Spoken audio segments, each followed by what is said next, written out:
అనుదినము దేవుని కృపావార్త కొరకు ఎదురు చూస్తూ ప్రార్థిస్తున్న మనకు నేటి వాగ్దానంగా సామెతలు 16:7 ఒకని ప్రవర్తన యెహోవాకు ప్రీతికరమగునప్పుడు ఆయన వాని శత్రువులను సహా వానికి మిత్రులుగా చేయును.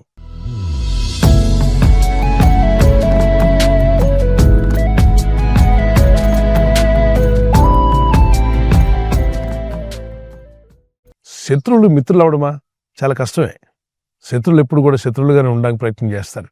కానీ దేవుడైన ప్రభు మనుషుల యొక్క హృదయాలను మార్చగలిగినవాడు, ఆలోచనలను తలంపులను మార్చగలిగినవాడు. గనుకనే అంటున్నాడు, నీ ప్రవర్తన నాకు ఇష్టమైతే, అంటే మన ప్రవర్తన దేవునికి ఇష్టమైతే, ఆయన వాక్యాన్ని అనుసరించడం ప్రారంభించి ఆయన మన మేలు కొరకు రాసినటువంటి లేఖనాలకు ఎప్పుడైతే మనం లోబడతామో అప్పుడు వాక్యం సెలవిస్తుంది, మన శత్రువులను ఆయన మిత్రులుగా మారుస్తా అంట. కాలువలో ప్రవహించే నీటిని ఎటు కావాలంటే అటు తిప్పుకోవచ్చు. మనం ఒక డ్యామ్ కానీ ఒక చెరువు కానీ అక్కడ నుండి పారేటువంటి నీళ్లను పొలాల్లోకి తీసుకెళ్ళడానికి అక్కడ రైతులు ఏం చేస్తారంటే వచ్చే నీటి కాలువల్ని అడ్డేసి ఆ కాలువలో నీటిని మరొక పొలంలోకి తీసుకెళ్తారు. అక్కడ వద్దనుకుంటే అక్కడ ఆపి అదే నీటిని మరొక పొలంలోకి తీసుకుని వెళ్ళగలరు. ఏ పొలంలో కావాలంటే ఆ పొలంలోకి తీసుకెళ్ళడానికి వాళ్ళకి వీలవుతుంది. అలాగనే సృష్టికర్త అనే దేవుడు ఆయన హృదయాలను మార్చగలిగినవాడు, మనసులను మార్చగలిగినవాడు. ఆయన అనుకుంటే మీ శత్రువులను మిత్రులుగా చేయగలడు.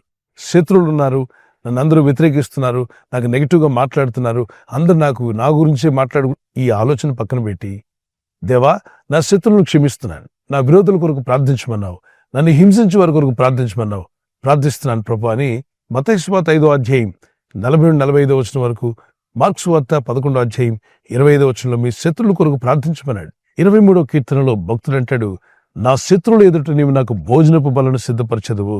ఎవరి ఎదుట? శత్రువుల ఎదుట.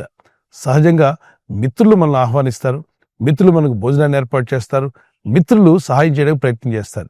ఇక్కడ దేవుని చిత్తాన్ని నెరవేర్చి దేవుని వాక్యానికి లోబడి ఆయన చిత్త ప్రకారం జీవించాలని మీరు నిర్ణయించుకుంటే, ఎవరైతే శత్రువులుగా ఉండి మిమ్మల్ని బాధించి వేధించి రకరకాలుగా మీకు నెగిటివ్గా మాట్లాడుతూ మిమ్మల్ని హింసించి ఇబ్బంది పెట్టేవారు ఉంటారే, వారే మీకు మిత్రులుగా మారి మీ పట్ల ప్రేమను కనపరిచి మీకు సహాయం చేసేవారుగా మారబోతున్నారు.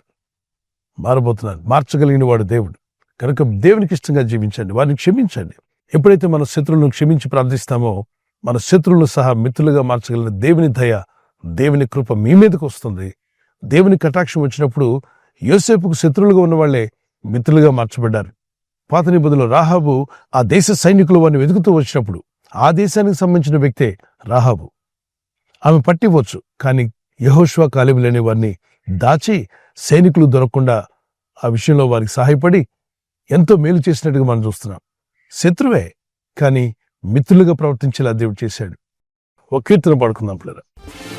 శత్రువులందరి ఎదుటను నాకు విందును ఇస్తాడు, ఆనంద తైలముతో నన్ను అభిషేకిస్తాడు. శత్రువులందరి ఎదుటను నాకు విందును ఇస్తాడు, ఆనంద తైలముతో నన్ను అభిషేకిస్తాడు. వాగ్దానమిచ్చిన వాడు, నా మనసు నెరిగిన వాడు, నన్ను పిలిచిన వాడు, నమ్మదగిన వాడు, నాకు ఆలస్యమైన అద్భుతాన్ని చేస్తాడు నా దేవుడు, నాకు ఆలస్యమైన అద్భుతాన్ని చేస్తాడు నా దేవుడు. శత్రువులు మిత్రులుగా మారాలంటే మన ప్రవర్తన మారాలంటున్నాడు. మన ప్రవర్తన మార్చుకోవడానికి ప్రయత్నం చేయాలి. మన నోటి మాటలు, మన కంటి చూపు, మన వినికిడి, మనం ఇతరులతో ఎలా ప్రవర్తిస్తున్నాం, ఎలా మాట్లాడుతున్నాం, ఈ విషయాలు ఒకసారి రియలైజ్ చేసుకుని సరిగా ఉన్నామా లేదా, వాక్య ప్రకారం ఉన్నామా లేదా అని ప్రార్థించి ప్రార్థనాపూర్వకంగా మిమ్మల్ని మీరు సరిచేసుకోవడానికి ప్రయత్నం చేస్తే ఆయన మన శత్రువులను మిత్రులుగా మారుస్తాడు. మీ పైన విషపు చూపు చూసేటువంటి వారు మీకు కీడు కలగాలని, మీకు నష్టం కలగాలని బాధించాలనుకున్నారే, వారి మనసులు మార్చి వారికి మీ మీద కటాక్షం పుట్టిస్తాంట. సో కీడు చేయాలనుకున్నవాడు కీడు చేయలేడు, నష్టపరచాలనుకున్న నష్టపరచలేడు, దుఃఖపరచాలనుకున్నాడు దుఃఖపరచలేడు. ఆ నెగటివ్ స్పిరిట్స్ వెళ్ళిపోతాయి, మీకు సమాధానం కలుగుతుంది. వారు కూడా మిమ్మల్ని స్నేహితులుగా చూసే రోజు రాబోతుంది. ఎస్, మారని అత్త కోడలు, మామ అల్లుళ్ళు, ఒకరికొకరు శత్రువులుగా ఉన్నారా? ఇంట్లో భార్యాభర్తలే శత్రువులుగా ఉన్నారా? అన్నదమ్ముల మధ్యలో శత్రుత్వమా? సంఘంలో సంఘ పెద్దల మధ్యలో శత్రుత్వమా? మరి సేవకుల మధ్యలో? ఇదంతా దేవుని చిత్తానికి లోబడినప్పుడు వస్తాయి.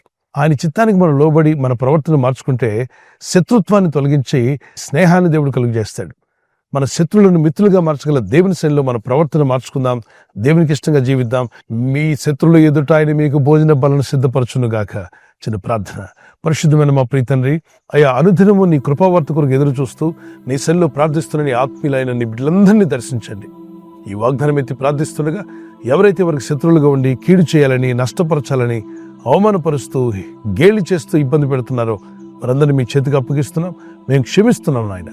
మాకు కీడు చేసిన వారిని, మా శత్రువులను మేము క్షమించినప్పుడు మీరు మమ్మల్ని క్షమిస్తున్నారు. మా శత్రువులు ఎదుట భోజనపు బలను సిద్ధపరుస్తున్నారు.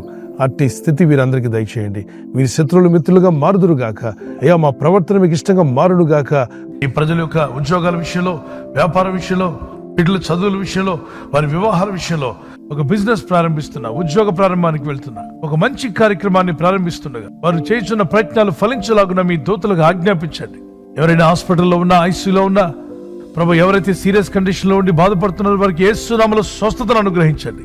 కృంగిపోయిన వారిని లేవనెత్తండి. మీ గాయపడిన హస్తమును చాపి వారికి ఉన్న సకల రోగాల నుండి విడుదల ఇచ్చేయి. వారిని లేపి నడిపించిన ఆయన సాక్షులుగా నిలబెట్టుకోండి.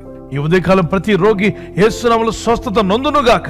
తండ్రి, ఈ దినం ఎవరైతే ప్రయాణమై వెళ్ళబోతున్నారో, అది రైలు మార్గమైనా, ఆకాశ మార్గమైనా, బస్సుల్లో, వాహనాల్లో ఎక్కడ ప్రయాణం చేస్తున్నా, రోడ్డు మార్గంలో ఏ వాహనంలో వారు ప్రయాణం చేస్తున్నా, ఈ ప్రజలకు కాపాడే దూతలను పంపండి. ప్రభు, నీకు ఇష్టంగా ప్రవర్తించే కృప, సహాయం వీరందరికీ అనుగ్రహించి మీ శత్రువులను మిత్రులుగా మార్చి మీ చిత్తమయ్యలు నెరవేర్చి మహిమ పొందుకోమని యేసుక్రీస్తు పరిశుద్ధ నామములో అడిగి వేడుకుంటున్నాను పరలోకపు తండ్రి. Amen, amen. God bless you. ప్రభు కృప మీకు తోడే ఉండుగాక. ఈ వాగ్దానాన్ని మీతోనే ఉంచుకోకుండా లైక్ చేయండి, షేర్ చేయండి. అనేకులు ఈ యొక్క ఛానల్ సబ్స్క్రైబ్ చేసుకోమని తెలియపరచండి. సబ్స్క్రైబ్ చేయని వారు కూడా సబ్స్క్రైబ్ చేయండి. దేవుని దయలో, దేవుని కృపలో మీరు వర్ధిల్లుదురుగాక.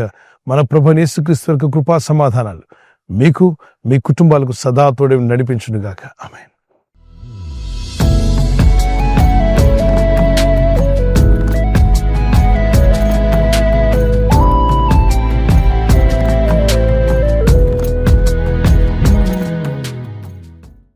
బర్త్డే జరుపుకునే వారికి happy birthday to you, many more returns of the day. ప్రభు కృప మీకు తోడే ఉండుగాక. As you enter to new year, నూతన దీవెన, నూతన హృదయం, నూతన మనసు, ప్రార్థన బలము, విశ్వాస యాత్రలో మీరు బలపరచబడాలి. మా ప్రార్థన పిల్లలు మొదలుకొని పెద్దల వరకు దీవించబడి ఆయురారోగ్యములు కలిగి జీవించటకు పరిశుద్ధాత్మను మీకు సహాయం దయచేయనుగాక. ఆమేన్. మీకు వాగ్దానము ద్వితీయ దానియేలు గ్రంథము 11:32. Book of Daniel chapter 11:32. తమ దేవుణ్ణి ఎరిగిన వారు బలము కలిగి గొప్ప కార్యములు చేస్తారు. People that do know their God shall be strong and do exploits. తమ దేవుణ్ణి ఎరిగిన వారు బలము కలిగి గొప్ప కార్యాలు చేస్తారు. ఈ వాగ్దానం మీ పట్ల నెరవేరునుగాక. దేవుని బాగా తెలుసుకోండి, గొప్ప కార్యాలు పొందుకోండి, దేవుని కొరకు జీవించండి, బలం కలిగి ఉండండి. యానివర్సరీ జరుపుకున్న వారికి happy wedding anniversary. May God bless you with this promise. Keerthana 37:22. Psalms 37:22. యెహోవా ఆశీర్వాదం నొందిన వారు భూమిని స్వంతరించుకుందరు. దేవుని ఆశీర్వాదం నొందిన వారు భూమిని స్వంతరించుకుంటారు. For those blessed by the lord shall inherit the land. దేవుని చేత మీరు దీవించబడి, ఆశీర్వదించబడి మీరు భూమిని స్వంతరించుకుందరు. దేవుడు మీకు ఇంటిని, మీకు మీ కుటుంబానికి కావాల్సిన నివాసమును యేసు నామములో అనుగ్రహించునుగాక. ఆమేన్. ప్రార్థిస్తుండగా ఈ ప్రార్థనలో మీరు జ్ఞాపకం చేసుకోండి. మీ కుటుంబాలు వర్ధిల్లాలని ప్రార్థన చేస్తున్నాం. దేవుని రాకడ ఆలస్యమైతే సిల్వర్ జూబ్లీ, అలాగే ప్లాటినం, మరి గోల్డెన్ జూబ్లీ కూడా జరుపుకునే కృప దేవుడు మీకు, దంపతులని మీకు దయచేయునుగాక. ఐక్యత, ఏక మనసు, భార్య భర్తల మధ్యలో ప్రేమానురాగాలు, లవ్ అండ్ ఎఫెక్షన్ అది ఇంక్రీజ్ అవునుగాక. ఆమెన్ చెప్పండి. ఆమెన్. ఈ ఛానల్ మీరు సబ్స్క్రైబ్ చేసుకోవడం వలన 2 పనులు జరుగుతున్నాయి. ఒకటి, సువార్త జరుగుతున్నది, ఆత్మలు రక్షించబడుతున్నాయి. రెండవది, పేదలకు, అనాథలకు ఈ ఛానల్ ద్వారా సహకారం అందించడం జరుగుతుంది. మనం సబ్స్క్రైబ్ చేసుకోవడం వలన అందరికీ సహాయం చేసిన వారమవుతున్నాం. ఖచ్చితంగా ఈ యూట్యూబ్ ఛానల్ ను సబ్స్క్రైబ్ చేసుకొని బెల్ బటన్ ను క్లిక్ చేయండి. మీకు వెంటనే మెసేజెస్ పంపబడతాయి.